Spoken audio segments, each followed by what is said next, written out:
Capítulo 2. Liquidação do ano velho.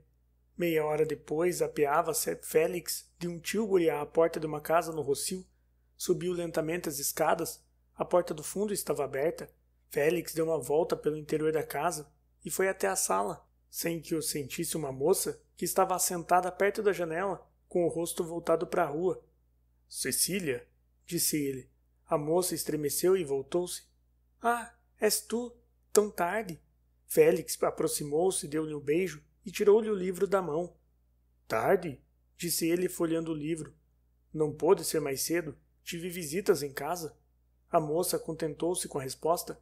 Levantou-se e, pondo-lhe os braços à roda do pescoço, perguntou: — Jantas hoje com alguém? — Janto lá em casa. — Lá em casa? Repetiu ela. — E por que não cá em casa? — Não posso. — Tens visitas? — Não. — Jantas só? — Janto. — Preferes isso à minha companhia? Murmurou enfim a moça com voz triste. — Cecília, respondeu Félix, dando à voz toda a doçura compatível com a rigidez da sua resolução. Há circunstâncias que me obrigam a não jantar cá nem hoje, nem nunca. Cecília empalideceu. Félix procurou tranquilizá-la, dizendo que ia explicar-se melhor. Insensível às suas palavras, foi ela sentar-se no sofá e aí permaneceu alguns instantes silenciosa. Félix deu alguns passos na sala, aspirou as flores que tinham sido postas numa jarra, naquele mesmo dia, talvez para recebê-lo melhor. Acendeu um charuto e foi sentar-se em frente de Cecília. A moça fitou nele os olhos úmidos de lágrimas. Depois, como se os lábios tivessem medo de romper uma cratera à chama interior, murmurou estas palavras: — E por que nunca mais? — Cecília, disse o doutor, deitando fora o charuto, apenas encetado, eu tenho a infelicidade de não compreender a felicidade. Sou um coração defeituoso, um espírito vesgo, uma alma insípida, incapaz de fidelidade, incapaz de constância. O amor para mim é o idílio de um semestre, um curto episódio sem chamas nem lágrimas. Há 6 meses que nos amamos. Por que perderás tu o dia em que começa o ano novo, se podes também começar uma vida nova? Cecília não respondeu. Fitava nele os olhos, que, se eram ternos e buliçosos nas horas de alegria, eram naquele mesmo momento sombrios e profundos. Félix pegou-lhe na mão. Estava fria. Não fiques abatida. O que faço agora não é novidade. Ouviste-me dizer muita vez que a nossa afeição era um capítulo curto? Rias então de mim. Fazias mal, porque era alimentar uma esperança vã. Era, interrompeu Cecília com voz trêmula. Reconheço agora que era. Esperava com efeito que eu pudesse, com a minha constância, resgatar os erros que me pesavam na consciência. Agarrei-me a ti como uma tábua de salvação. A tábua não compreendeu que salvaria uma vida e deixa-se levar pela onda que a arrebata das minhas mãos. Enganei-me. Não te faço recriminações. Espero que me farás justiça. Faço-te toda a justiça, redarguiu ele. Acuso-me eu mesmo de estar abaixo do papel de redentor. Cecília não prestou atenção ao tom irônico dessas palavras, nem sequer as ouviu. Levantou-se, deu alguns passos, encostou-se ao piano e, pondo a cabeça entre as mãos, soluçou à vontade. Mas essa explosão foi quase silenciosa e durou pouco.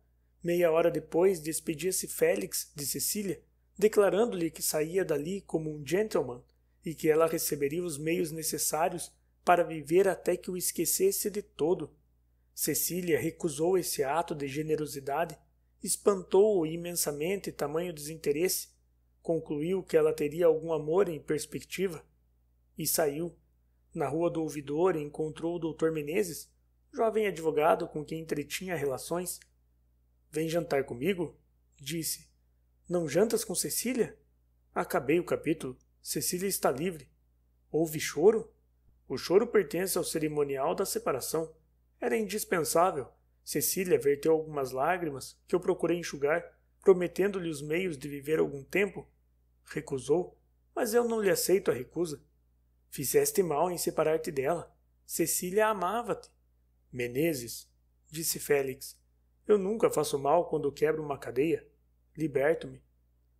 Talvez tenhas razão. Mas vem jantar comigo, continuou Félix, dando-lhe o braço. Não posso. Vou jantar com a minha mãe.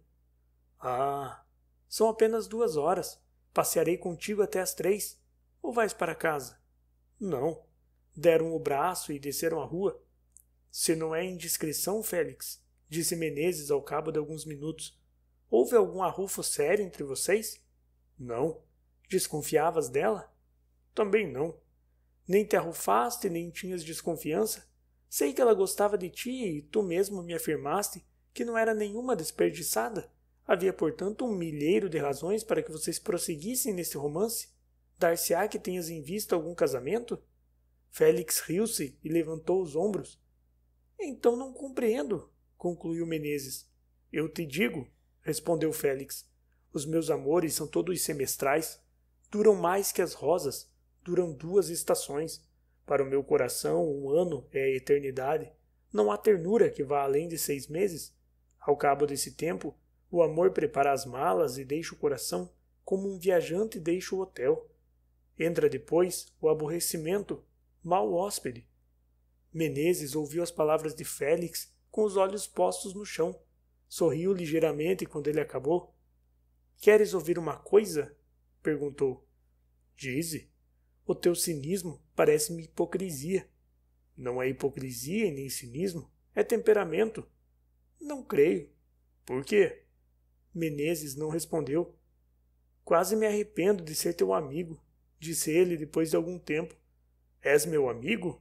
Perguntou Félix com ar de mofa. Menezes parou e encarou o companheiro. Duvidas? Não duvido. Mas ignorava isso até agora. Sabes que as nossas relações datam de pouco tempo. Que importa o tempo? Há amigos de 8 dias e indiferentes de 8 anos. Ah! A conversa tomou outra direção. Menezes ainda tentou falar da moça, mas Félix não lhe prestou atenção. Às 3 horas separaram-se. Félix para as laranjeiras, Menezes para o rocio. Menezes era uma boa alma, compassiva e generosa. Tinha em flor todas as ilusões da juventude. Era entusiasta e sincero. Estava totalmente limpo da menor eiva de cálculo. Podia ser que com os anos perdesse algumas das suas qualidades nativas, que nem todos resistem a estes 2 terríveis dissolventes, os lances da fortuna e o atrito dos caracteres, mas naquele tempo ainda não era assim. A situação de Cecília tinha-o comovido, resolveu ir ter com ela. Cecília ficara resignada, mas triste. Quando Menezes entrou na sala, estava ela ao piano, tinha apoiada a cabeça em uma das mãos e corria os dedos pelo teclado. Contou-lhe tudo o que se passara. Confessou que não esperava a súbita mudança de Félix, que a sua dor fora imensa e que daria tudo para fazer reviver o recente passado, mas que não nutria nenhuma esperança de reconciliação. E se eu tentar fazer alguma coisa?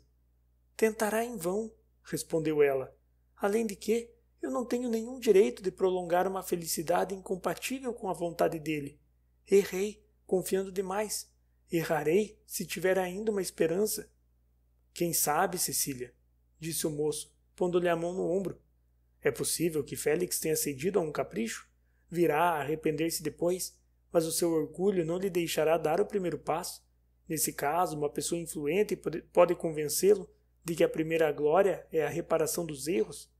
Cecília levantou os ombros. Foi a sua única resposta. Menezes perguntou se haveria alguma razão de ciúmes.